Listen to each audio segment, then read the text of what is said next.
On lui doit le tube de l'été, mais peut-être aussi nos mines toutes débronzées.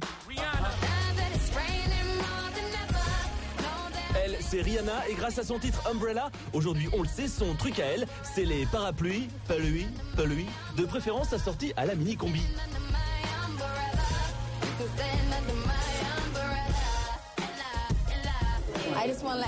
Je tiens à dire à tout le monde que c'est pas ma faute s'il a fait un temps aussi pourri cet été.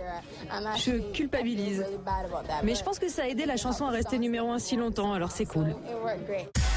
Et elle peut remercier le réchauffement climatique, la jolie, puisque grâce au carton mondial de Umbrella cet été, la rivale de Beyoncé est enfin en passe de détrôner son modèle.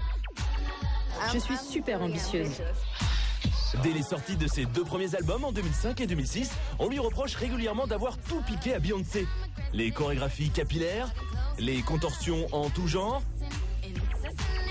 mais surtout son fiancé, le rappeur Jay-Z qui a découvert Rihanna et l'a produit encore aujourd'hui.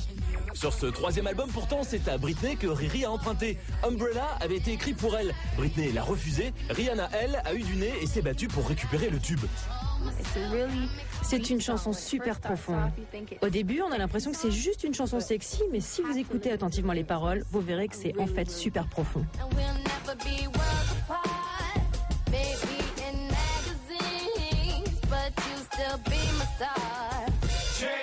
En faisant jouer Jay-Z dans le clip d'Umbrella, Rihanna attise une fois de plus les rumeurs de liaison avec le fiancé de Bee. Fini donc le temps où elle citait son idole en modèle. J'adore Beyoncé, c'est mon idole. Beyoncé, elle est trop belle. Désormais, la princesse Rihanna vise la couronne. Oubliez donc les courbettes, la guerre est ouvertement déclarée entre les 2 bombes du R&B. Attention, rébellion.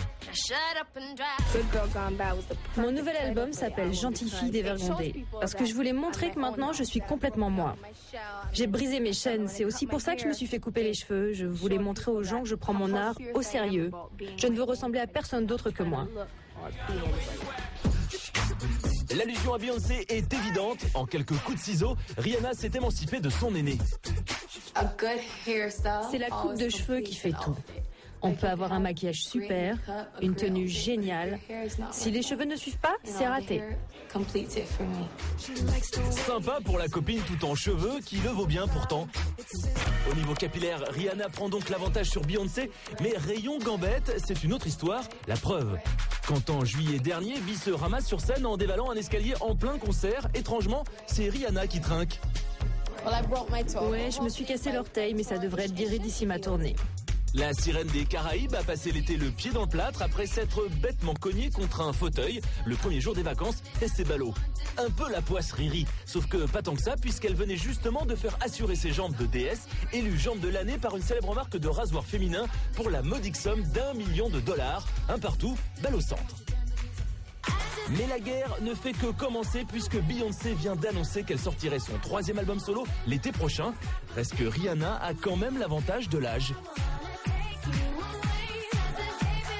3 albums en 3 ans, des collaborations 4 étoiles avec la crème du R&B, Timbaland et Justin Timberlake en tête, une tournée mondiale qui vient de commencer. En 2007, l'invasion Rihanna est donc officiellement déclarée.